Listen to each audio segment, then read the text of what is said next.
been the problem as you see it? It's been different each game, to be honest with you.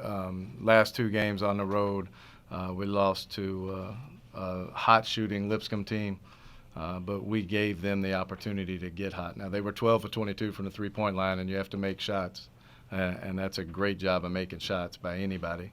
But we come out and zero energy, zero talk on defense. The defense was not good at all to start the game. A minute and a half into the game, you have to call a timeout. You're down 8-0.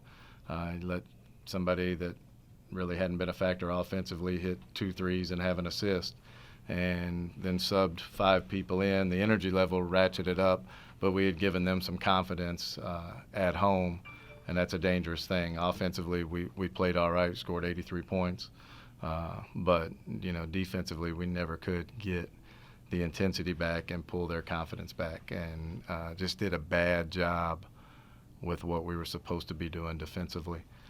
So that was not good.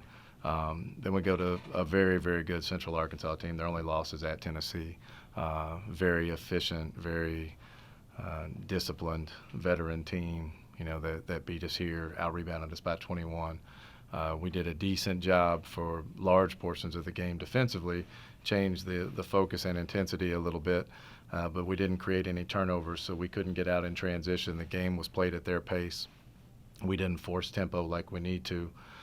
Some of that's on the coaches with the game plan, and a lot of it's just a lack of intensity in half-court defense and what we were supposed to be doing. And then offensively, we were woeful. I mean, just bad, 29% from the field. Took bad shots, attacking the basket with 3 defenders flooding the lane instead of kicking the ball to an open player. We took some bad shots. Against Lipscomb, we took some bad shots. Most of them were perimeter jumpers.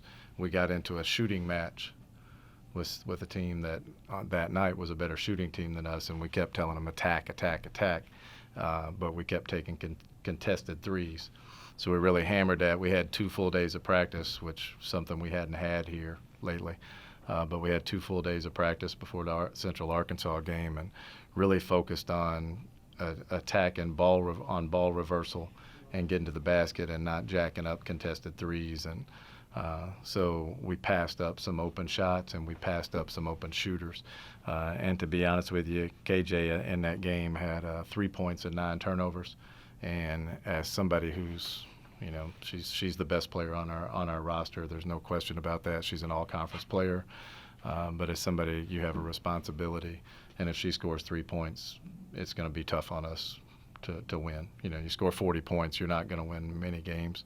Shoot 29% from the field, you're not going to win many games.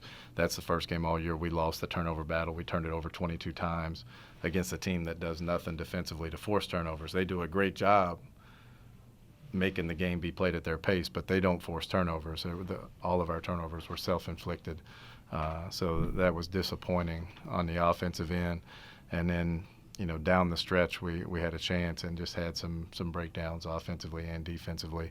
But, we've got a couple of days to prepare. Got a very good SIU team coming in with probably the best player we'll play against, not counting the players at Florida State.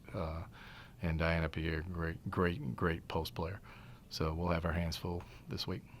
Have you seen any progress in rebounding with your team? Yeah, we got out-rebounded by 8 at Central Arkansas on Saturday. We out-rebounded Lipscomb. But getting out-rebounded by 8, they out-rebounded us by 21 here. So you can say that's progress. But we gave up offensive rebounds at key points. And we did do a better job on the boards, especially considering how poorly we shot the ball. But when it comes down to it, we hit a 3, we make a play, we end up fouling at the other end. They miss the free throw, we give up an offensive rebound, and then our best rebounder fouls out right after the offensive rebound fouling. So you can say we've made a little progress, but in those key moments, they still went and got it. I was pleased that, I think our toughness, we showed a little bit of fight. So we have a chance, because if you don't have any fight, you don't have a chance. But then you give them up in key moments like that, and then it leads to our best rebounder picking up her 5th foul, and she's the one who gave up the offensive rebound. So it's kind of justice there, I guess. Coach, you strangely enough, I've played the Sugar Bears twice now. Right. In a rare non-conference. I mean, what have they shown you playing them, both from a positive and a negative way? What have you seen out of your team that still needs? Well, we weren't supposed to be playing them twice this year. We were supposed to be playing in a classic at their place, and they had trouble picking up. The fourth team dropped out, and then the third team was someone that ended up dropping out too when they found out there wasn't a fourth team. So that's why we ended up playing them in a home and home in the same year. But they're a veteran, very disciplined team offensively. So it's good for us stylistically. It gives us another style to see coming into our league. And they'll be one of the best teams in their league, if not the best team. So it gives us a lot to look at. The athletic, long post players, somebody who's a great perimeter shooter, good veteran guards that really put pressure on you on their end. You have to be locked in defensively. They expose some things. Obviously here they expose the rebounding issue, following up after that Illinois State game on the road. But, just a quality opponent that, would be in the top 2 or 3 in our league, no question. So.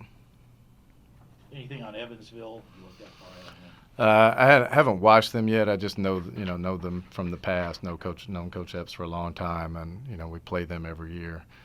So I know how they are. I know they have a great player in Sarah Dickey, who'll be an All Missouri Valley Conference player. Right now, I kind of feel like we're in the Missouri Valley.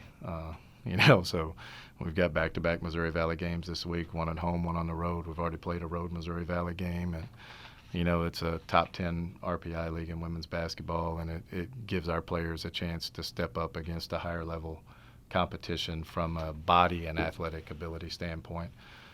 So we're focused on SIU right now, Neil, but and I know the Ford Center is a very tough place to play. You've been up there with the guys. It's a tough arena to go play in for anybody.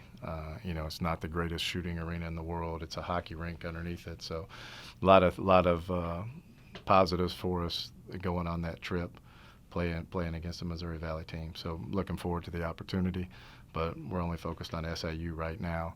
And then we've got to make sure that our players understand, this whole preseason thing is about getting ready for OVC play.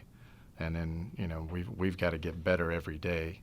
And it's not about, and it's something I have to remember as a coach, it's not about what's going on at this moment, even though we focus on playing in the present.